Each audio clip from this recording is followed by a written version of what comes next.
When we hit September 30th, when repo generally spikes for whatever regulatory reason that it doesn't even matter, but it does every quarter end. So we're probably going to have repos above $3 trillion in volume with reserves below that. So what happens is that you have to bid higher for repo cash, higher than they want to control interest rates for. So that's what happened in the repocalypse. That's what I think is going to happen now. If you have more repo trading volume than you have reserves, I mean, there could be a mechanism I just don't know about, some kind of magic money box that exists somewhere that I never heard of, but that's what I think is going to happen. Join our WhatsApp channel for real-time updates, breaking news, and expert predictions on gold, silver, and financial markets. Link in the description or pinned comment. Stay ahead of the curve. Don't miss out. Started the interview. This interview, I was looking at Yahoo Finance, and a lot of the head articles are like, the Fed is worried about this. This Fed member is talking about that, changing the benchmark interest rate or how they control interest rates or what interest rate to target. It's like the Fed FOMC board or whoever votes on it, they're usually monolithic and they all say the exact same thing to the media. It seems that they're starting to get a little bit frayed, and there's starting to be a little bit of independent thought, like, independent thought alarm.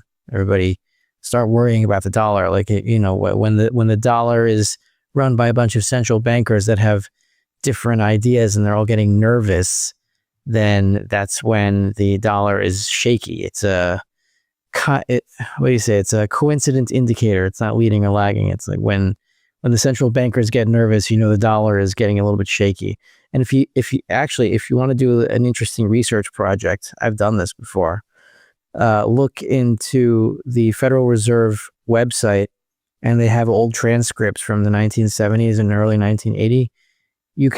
They have transcripts word for word, not the minutes. They have the minutes too, but every word that was said, dialogue between Volcker and his little minions, what they were saying. They were like nauseous in late 1979, early 1980. They had no idea what to do, and they were all freaking out and asking Volcker for leadership and just to calm them down. So that's what the Fed is stepping into now. They are forced to cut into an accelerating consumer price inflation environment, and this is making them nervous because they know it can't work. But there's nothing else that they can do, because if they don't, the banks are going to collapse, and if they do, the dollar is going to collapse, and they're headed into that choice now. That's where they're going, and they know it, and they're getting nervous. We used to talk about something called symmetrical inflation, where you try to get it above because it's been below too long. You haven't heard that word come out in the last few years. They haven't heard anything about symmetrical inflation at all. This takes me to they're running out of academic excuses because they know that people are suffering. I mean, the rank and file average Joe type of American is not going to have that much savings, and he's going to be really hurt by these price increases, and they are being hurt. And there's really nothing the Fed can do about it right now. And since they're out of their techno babble, macroeconomic, econometric excuses for what's going on, this is where things get visceral and things get a little bit scary for them. Trump on the attack also. They're being attacked from that direction. I'm not saying the attacks on them are good or bad. It's just, I wouldn't want to be a central banker right now. I kind of feel bad for them, but I don't. It's like when your enemy finally gets his comeuppance and you've been thinking about it for a long time, when you see it happening, it's like, it's not so nice, but there's nothing you can do. But you're on the other side, and that's good. And you made the right choices, and now you just have to live with watching other people fall, including central bankers. And all right, I enjoy it with maybe 5% of my, Schadenfreude type of personality, but mostly it's just sad. And how does the repo market play into this? I know you recently made a post on that saying that things could really be coming to a head at the end of this month. I'm not even sure the Fed understands this. It's a matter of basic arithmetic. It's not that complicated. I see these articles over and over, like they're saying, what's the amount of reserves that is ample or appropriate for the banking system? Well, it used to be zero because the repo market wasn't really a big thing. But then once 2008 hit and they had to buy all this dead debt, and then all that dead debt turns into reserves, which they have to keep cycling through to keep the balance sheet big So you have all this ghost debt that can no longer be paid back, but it like lubricates the pipes inside the main aorta of the banking system. So the basic arithmetic goes like this: it's that there's like $2.9 trillion being traded every night between banks for reserves in exchange for treasuries. And then you come out and one of the Fed members said, well, I think the appropriate number for reserves is 2.7 trillion. I don't think we're going to hit any problems until 2.7 trillion. But like, I look at that, I'm like, seriously, you're going to like say that in public, 2.7? But then what about the 2.9 trillion that are being traded every night? Like, how does that work? How do you trade $2.9 trillion every night with 2.7 trillion in reserves? This doesn't, the math doesn't add up. There's $200 billion missing. So what do you say to that? Like, either they have no idea what they're talking about, or you can trade more than the amount of reserves in the system every night through some kind of mechanism that I've never heard of and I don't understand. Maybe. I don't think that's going to happen. But the point is that reserves are now like 3 trillion, almost 3 trillion flat, because the Treasury has been raising a bunch of dollars and they get that from bank reserves. And reverse repos are now basically zero. So nothing can come from that box of money back into the bank system. It's pretty much empty. When we hit September 30th, which is only 5 days from now, when repo generally spikes for whatever regulatory reason that it doesn't even matter, but it does every quarter end. So we're probably going to have repos above $3 trillion in volume with reserves below that.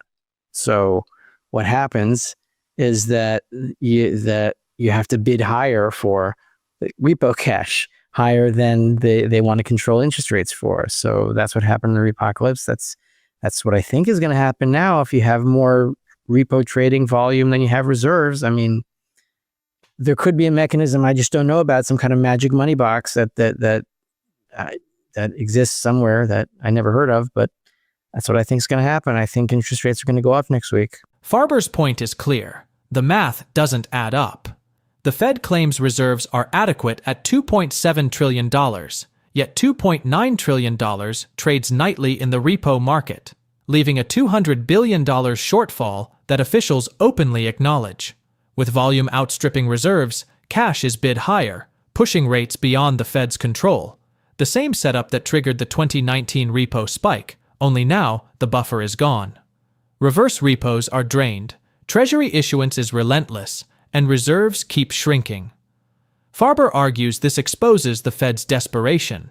Cut rates and inflation soars, raise rates and collateral vanishes. Either way, the dollar's credibility erodes, echoing the turmoil of the late 1970s when central bankers were panicked and leaderless. Once insiders begin to panic, it's not a lagging signal, but a coincident one. The dollar is in real jeopardy, and rates may spike far sooner than expected. Next, we transition to Vince Lanci's analysis of the G7 and EU talks on critical minerals, which he says mark the death of neoliberal market management and the rise of direct government intervention. With silver now officially classified as a critical mineral, policies like export restrictions, price floors, and state-backed buying are on the table. Lanci warns this shift will intensify physical shortages and trigger a supply crunch beyond the control of paper markets, the kind of move that could send silver from $30 to $300 in a flash. Let's go to the stories that were planned for today. First one, the G7 and EU are exploring price floors and sourcing limits to counter China's rare earth dominance, Reuters reports. Talks in Chicago under the Critical Minerals Action Plan debated subsidies, carbon tariffs, I can't believe they're still talking about that shit, and governmental hoarding strategies to secure supply. Options include local content rules, export restrictions, and joint purchasing schemes. Oh, that's great. The US, Canada, and Australia show alignment, though divisions remain on confronting Beijing directly. They're not going to do that. Silver, newly designated a critical mineral, is part of the mix, raising the prospect of state-backed demand floors that could translate into higher long-term price ceilings. Now, Reuters did not report on it that way. We're reporting on it that way because It's really, really significant. We're going to get into why it's significant at the end there. Second story, gold is overvalued now, but this ain't 1979 by a long shot. Gold may look stretched, but Bloomberg strategist Simon White warns the metal is about 27 points overvalued. Yet history shows far greater extremes. Now, this is different than the piece we did before. This is actually a zero hedge piece that we read and summarized a little bit for you. In 2006, gold was 45 points rich to his model and still doubled. His framework, built on real yields, the dollar, equities, and copper, suggests today's rally is sharp but not unprecedented. White stresses that regime shifts allow outsized moves to last longer than logic expects. For traders, the easy gains may be gone, but volatility and opportunity remain front and center. So it's not a 100% chance of going up 5%. It's a 5% chance of going up 500% now. We also have the link to the zero hedge story in there. It was concise, really good, actually. Those stories can be found in the Premium Post. G7 may use price floors and hoarding to spur commodity demand. And gold is overvalued now, but this ain't 1979 by a long shot. Now, before we get to my crazy title, let's go through this. Related post yesterday. It's all happening very fast now. China just threatened the BIS. Must read. China is going after the BIS now. That is must read. Founders AM, the casino has reopened with macro discretionary control. That's about the rollover of exotics in the gold market. This is a must read. It's a must read if you want to see where we want to go versus where we could go in terms of the domestic policy shifts that are coming. The data today, Fed speakers, something else, I'm sure. All right, I'm going to do it now. I'll write something up later on. We're going to connect the dots leading from where we were to where we're going to be in 5 slides, if I do this right. It starts with, obviously, mercantilism. But this might be the last time I use the wheel, anyone who's interested, because we're going to move into something new now, something worse. In the mercantilism wheel here, we have government helps home industry grow. That's subsidizing home industry to grow, like price floors, like hoarding. And we put high taxes on exports of raw materials. We restrict exports, or we have quotas of imports. Same idea. In the Reuters article, there is a quote that says options that the government is thinking about taking, debated including local content requirements and geographical sourcing limits.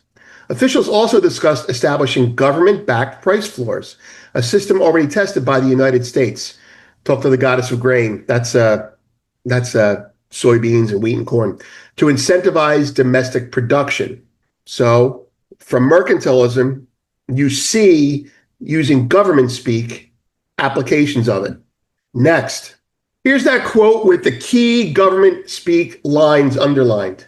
The 3 things they're discussing are local content requirements, geographical sourcing limits, and price floors. We're going to explore what those really mean right now. Local content requirements means government hoarding. That's all that means. It means we need to buy more. We need to keep more here. Price floors to spur